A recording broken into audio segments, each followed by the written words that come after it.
Ուրեմն այսօրվա երեխեք ջան, մեր դասը գիտելիքների ընդհանրացում եւ ամփոփումներ, եւ մենք պետք է ամփոփենք աշխատանք եւ հզորություն թեման։ Հիմա ես ձեզ կուղեմ հարցերի միջոցով կամփոփենք աշխատանք եւ հզորություն թեման, այնուհետեւ մենք պետք է ունենանք նաեւ խնդիրների լուծում։ Իսկ խնդիրների լուծումը այսօր պլանավորել ենք կարուսել մեթոդի միջոցով, որտեղ պետք է լուծվեն 5-ից 6 խնդիրներ։ Եվ այդ խնդիրները լուծվելու են խմբերով։ Եվ մենք մինչև խմբերի բաժանման անցնելը մի հատ ամփոփենք թեման ու նոր անցնենք խնդիրների լուծմանը։ Հիմա տեսնենք, ով կարող է ասել, որ ֆիզիկական մեծությունն է կոչվում մեխանիկական աշխատանք։ Ձեռքով։ Ահա, ասա տեսնեմ, Սեդա։ Մեխանիկական աշխատանքի կոչվում է ֆիզիկական մեծությունը, որը հավասար է նրա վրա ազդող ուժի եւ նրա ուղղությամբ ուղղված ճանապարհի արտադրյալին։ Ահպես։ Աշխատանքը, այսինքն աշխատանքը ինչից էր կախված, որ ֆիզիկական մեծություններից էր կախված։ Ասավալով։ Աշխատանքը կախված է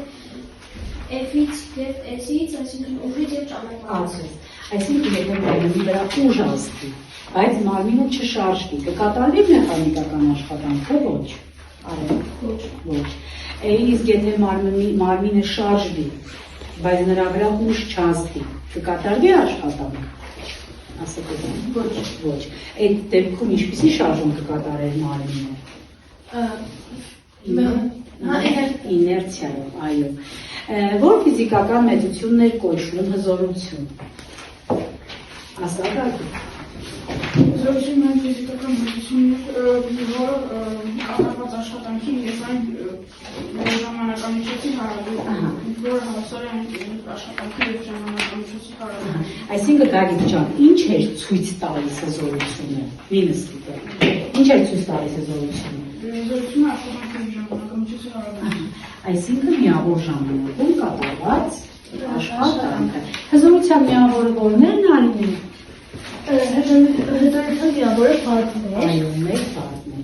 է։ Իսկ երեք որ մեխանիզմներն են կոչվում բարձր մեխանիզմներ, հրաչա։ Որ մեխանիզմներն են կոչվում բարձր մեխանիզմներ։ Այն մեխանիզմները, որոնք օգտագործվում են ուժի ուղղությունը փոխելու համար։ Լավ, ինչ մեխանիզմներ գիտեք։ Ասացին։ Բաց մեխանիզմները լծակը, ճախարակը եւ սեփականությունը։ Մեխանիզմ չի ճախարակը։ Լծակը, ճախարակը, անշարժ ճախարակը։ Այսինքն ճախարակները լինում են երկու տեսակ, չէ՞, անշարժ եւ շարժական։ Շարժական եւ անշարժ ճախարակները իրարից ինչով են տարբերվում։ Տեսնեմ, Գագիկ, նոր մարդիկ մասնակցում Անշարժ ճախարակի ժամանակ։ Անշարժ ճախարակի ժամանակ նրա անիվը չի շարժվում։ Ահա, այսինքն, որ չի շարժվում, ուրեմն մենք ուժի մեջ շարժում, այո, չենք շարժում։ Իսկ շարժական ճախարակի ժամանակ Ճախարակի ժամանակ մենք շարժում ենք ուժի մեջ երկու անգամ։ Ապես, երկու անգամ, այո։ Սրանով են իրարից տարբերվում անշարժ եւ շարժական ճախարակները։ Լծակը իրենից ինչ էր ներկայացնում։ Ինչ սարքեր, ասանարին։ Լծակը ինձ մարմին է, որ կարող է շփոթել անշարժ հնարանի շուրջ։ Ապես։ Լծակը երբ էր գտնվում հավասարակշռության վիճակում։ Ասա գոհա։ Լծակը հավասարակշռության վիճակում է, երբ որ նրա ուժերի մոդուլները հակադարձ համեմատական են նրա բազուկներով։ Ինչա։ Ասա բան։ F1 արի։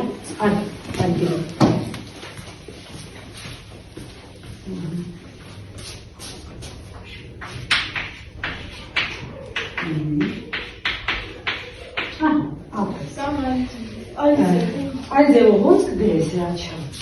Հարաբերություն։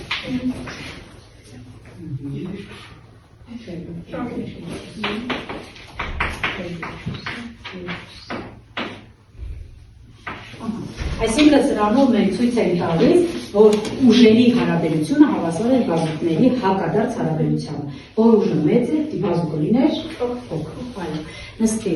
Երեխեք, ինչ է ցույց տալիս օգտակար գործողության գործակիցը։ Ասադարի օգտակար գործողության գործակիցը ցույց է տալիս, թե լրիվ աշխատանքի որն աստեկացում օգտակար աշխատանքներ։ Օգտակար գործողության գործակիցը կարող է հավասար լինել 100%-ի։ Որովհետև օգտակար աշխատանքը փոքր է, լրիվ աշխատանքից, այո, դրա համար օգեկեն միշտ փոքր է լինում 100%։ Երեխեք ջան, մեր տեսական մասը այսքան է։ Հիմա ես ձեզ խմբերի միջոցով համոզվենք, թե որ խումբը կարող է ավելի լավ խնդիրներ լուծել եւ բանաձևը կիրառել խնդիրների լուծման մեջ։ Դրա համար այս շարքից սկսած հաշվում ենք 1-ից մինչև 6-ը։ 1, 2, 3, 4, 5, 6, 1, 2, 3, 4, 5, 6, 7, 2, 3,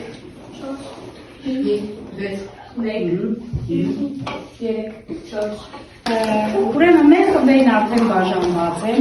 մեկերը առաջին խումբը նստած այս կողմում, երկրորդ խումբ, երրորդ խումբ, չորրորդ, 5 եւ 6-րդ։ Հիմա յուրաքանչյուր խմբի հանձնարարվում է առաջադրանք քարտերի ձևով եւ յուրաքանչյուր խումբը աշխատում է տեղում։ Վերջացնելուց հետո մենք փոխանակվում ենք։ Յուրաքանչյուր երկու խմբի հանձնարարվում է նույն հանձնարարությունը։ Խմբերը կփոխվեն իրենց առաջադրանքներով, նորից առաջադրանքները կնայեն մյուս խմբի անդամները, եթե սխալներ կան, կուղվեն, եթե սխալներ չկան, մենք կներկայացնենք գրատախտակի մոտ, յուրաքանչյուր խմբից մեկ հոգի։ Բաժանվում է, դուք սևագրության թղթեր եք անում, այս թղթի վրա ոչ մի բան չեք անում, ձեր մոտ լուծում եք եւ հետո այս տալիս եմ այս մյուս խմբին, իրար հետ կարդում եք, խմբի բոլոր անդամները պարտավոր են իմանալ այդ առաջադրանքները։ Ահա, այս ձեզ, եւ այսել դեպքերը թաղում ենք արդեն, որովհետեւ դեպքից պետք չի օգտվել, մենք արդեն կրկնեցինք ինչքան հնարավոր է կրկնել ենք։ Հիմա փորձում եք ձեր գիտելիքները ցույց տալ, տեսնենք ինչքան է յուրացիոն թեման։ Ուրեմն մեր խմբերը կատարեցին իրենց աշխատանքները եւ երկու խմբեր, որոնք կատարել են նույն առաջադրանքները, ստուգեցին։ Մեր այս խումբը, առաջին խումբը, տեսավ, որ երրորդ խմբի աշակերտները սխալ էին գրել առաջադրանքները։ Դրա համար իրենք կներկայացնեն խնդիրները գրատախտակին եւ կբացատրեն։ Եղավ, երեխեք ջան։ Իսկ մյուս երկու խմբերը իրար ստուգելով տեսան, որ երկու խումբը գրելա ճիշտ։ Դրա համար մի խմբից օրինակ մեկը կներկայացնի խնդիրը, մյուս խմբից էլի մեկը։ Դա կընտրենք ըստ խմբի ցանկությամբ, ով կներկայացնի։ Հիմա Գոհա ջան, ես լսենք, երևի առաջին դու ներկայացնես, խնդիրը բեր, խնդիրը կարդա։ Հավասարակշռության մեջ գտնվող լծակի փոքր բազկի վրա ազդում են 300 նյուտոն ուժ, մեծի վրա 20 նյուտոն։ Փոքր բազկի երկարությունը 5 սանտիմետր է, որոշեք մեծ բազկի երկարությունը։ Մենք գիտենք, որ լծակը գտնելու համար գտնվի հավասարակշռության, եթե լծակը պետք է գտնվի հավասարակշռության վիճակում, ապա պետք է ուժերի մոդուլները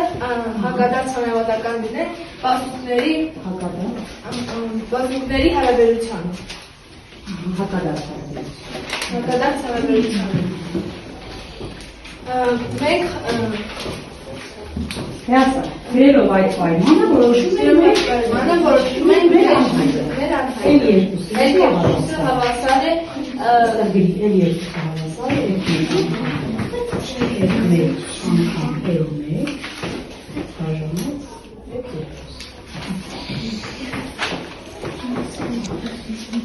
տեղադրելով ստանում են, որ էլ երկուսը հավասար է այդ երկուսը հավասար է գրամբողջությունից։ Նստի, անամյան հաջորդ խնդիրը։ Իրանց օգտակար աշխատանք կատարելու համար բանվորը ստիպված է կատարել 1200 ժողով աշխատանք, որքան է նրա օգտակար գործողության գործակիցը։ Օգտակար 900 ժողով, 1200 ժողով, 1200 ժողով, օգտակար գործողության գործակցի գտնելու համար մենք անօգտակար բաժանենք նադարևի վրա Եվ եւ դոկտորոսով դերելու համար նվազեցին 100%-ով գերացին եւ ստացան 75%-ը կազմում անօգտակար։ Այո, ոչ թե օգտակար է մեխանիզմի օբյեկտի, օգտակար գործողության երկարություն։ Հաջորդ խումբը առաջինը ներկայացնում է Հրաչյալ Պետուր։ Հրաչյալը առաջինը ներկայացնի։ Անկշին լծակի տաջերին ասում են 40 նյուտոն և 240 նյուտոն ուժեր։ Հենակետից մինչև փոքր ուժի ասման կետը եղած հեռավորությունը 6 սանտիմետր, որոշեք լծակի երկարությունը եթե լծակի արտադրության մեջ է։ Մենք գիտենք, որ այդ մեկը 40 նյուտոն, այդ երկուսը 240 նյուտոն։ L1-ը 6 սանտիմետր, այսինքն 0.06 մետր։ Մենք պետք է գտնենք L-ը։ Այս քանի որ չունենք L2-ը, սկզբից կգտնենք L2-ը, հետո L-ը։ Մենք գիտենք, որ լծակի հավասարակշռության բանաձևը F1 անգամ L2, հավասար է F2, L2։ Այստեղից կարտադրենք բանաձև, կստանանք, որ L2-ը հավասար է F1 անգամ L1, բանաձև F2-ի։ Այստեղից է կարող ենք հասկանալ, որ L-ը հավասար է L1 գումարած L2։ Կգտնենք L2-ը 40 նյուտոն անգամ 0.06 մետր, բաժանած 246-ի, կստանանք, որ L2-ը հավասար է 0.01 մետր։ L-ն է գտնելու համար L1-ին գումարում ենք L2, այսինքն 0.01-ին գումարում ենք 0.06, այսա 0.07։ Դրների շապետերով F1, Հաջորդը նայենք։ 1.4 օգտակար աշխատանք ստանալու համար որքան աշխատանք պետք է կատարի մեխանիզմը, եթե դրա օգուտը 60%-ն է։ Մենք պետք է գտնենք լրիվ աշխատանքը, մենք գիտենք, որ օգուտն հավասար է ԱՕԳ բաժանած ԱԼ-ի անգամ 100%, այդտեղից էլ ԱԼ-ը հավասար է ԱՕԳ բաժանած ԱՕգտակար բաժանած ՕԳԳ անգամ 100%։ Եվ եթե տեղադրենք, կստացվի 1.5 բաժանած 5-ի անգամ 100% և կստանանք 2.5 ջոուլ աշխատանք։ Այո, ապրես, լստի։ Մյուս խումբներ, ուրեմն հաջորդ երկու խումբը պետք է պատասխանեն տեսական հարցերի և ստուգելով մեկը մյուսի առաջադրանքները, այս խումբը լրի պատասխանել է ճիշտ, և մյուս խումբը ուներ սխալներ։ Դրա համար խմբի անդամ Սևան կներկայացնի այդ սխալները։ Մենք մյուս խմբում գտանք 3 հարց սխալ պատասխան, 3 հարց սխալ պատասխան։ Առաջի հարցը մեզ տրված էր, թե որ գրենք մեխանիկական աշխատանքի բանաձևը և միավորը։ Ճիշտ պատասխանն էր, անհավասար է F անգամ S, իսկ մեխանիկական աշխատանքի միավորը 1 ջոուլն է։ Երկրորդ հարցը տրված էր գրել հզորության բանաձևը և միավորը։ Ճիշտ պատասխանն է միավորը վատը, իսկ բանաձևը N-ը հավասար է I և T-ի հարաբերության։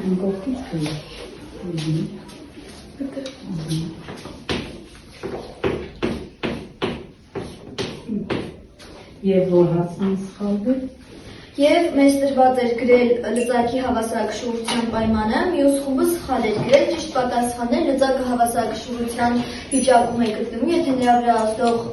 ուժերը և բազուկները հակադարձ համեմատական են։ Ուրեմն երեխեք ջան, այսօր մեր այս խմբային աշխատանքը կգնահատվի որպես ձևավորող գնահատում։